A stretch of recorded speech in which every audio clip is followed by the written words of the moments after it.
Il y a entre le sacerdoce commun des fidèles et le sacerdoce ministériel ou hiérarchique non seulement une différence essentielle, mais aussi une ordination mutuelle, ce qui fait que la structure divine de l'Église est réellement une communion hiérarchique. La différence essentielle se voit en ce que le prêtre agit comme ministre du Christ en vertu d'un pouvoir sacré. Il représente Jésus-Christ.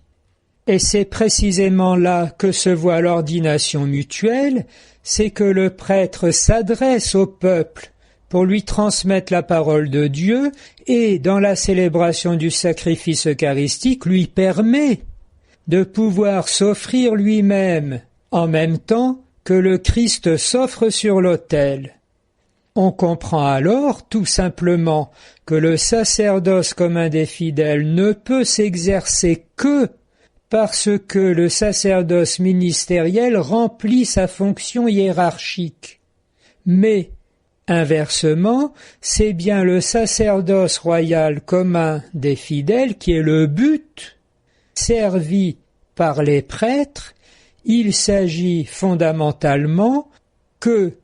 par l'accueil des sacrements et le don de Dieu généralement, la vie des fidèles soit transformée en même temps qu'il rayonne sur le monde la grâce du Christ.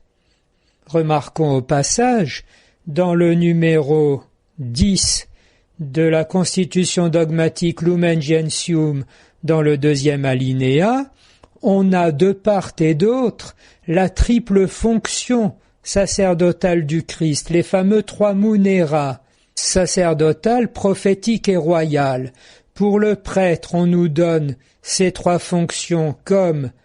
offrir le sacrifice eucharistique, gouverner le peuple de Dieu et instruire les fidèles. À quoi correspond là aussi ordination mutuelle et participation à l'unique sacerdoce du Christ, réception des sacrements pour l'aspect proprement sacerdotal et la prière d'action de grâce, le témoignage d'une vie sainte pour l'aspect prophétique, à quoi correspond l'enseignement officiel par la hiérarchie, et enfin, abnégation et charité active, communion, à quoi correspond, du côté hiérarchique, le gouvernement.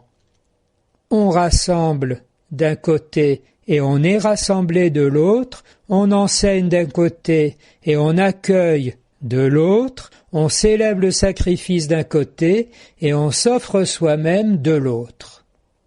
Pour comprendre à quel point cette structure est proprement divine et don du Saint-Esprit, à quoi ne correspond rien dans les sociétés humaines, il faut souligner encore que ceux qui sont revêtus du sacerdoce ministériel ou hiérarchique participent aussi et de façon fondamentale au sacerdoce commun des fidèles. Il n'y a donc pas, comme on l'a signalé précédemment, une distinction adéquate entre les 2 participations à l'unique sacerdoce du Christ, puisque tous participent au sacerdoce commun, tous sont baptisés, et les quelques-uns qui participent, et eux seuls, à la dimension hiérarchique du sacerdoce du Christ, ne sortent pas pour autant ou ne sont pas exclus pour autant du sacerdoce commun des fidèles, ce qui fait concrètement que le prêtre aussi est tenu comme les autres à accueillir l'enseignement de l'Église, à vivre dans la communion hiérarchique et à porter le témoignage d'une sainteté de vie, parce qu'il est baptisé, parce qu'il est fidèle du Christ, en plus et parallèlement à son service exercé au titre de son ordination sacerdotale, au titre du sacerdoce ministériel du Christ. 2. La juste compréhension de cette structure de l'Église et sa sainte articulation dans les communautés chrétiennes dépend la joie de la vie chrétienne et la fécondité du témoignage. C'est pourquoi au numéro 11, La Constitution Lumen Gentium continue sa description de l'exercice du sacerdoce royal et hiérarchique en passant en revue les 7 sacrements.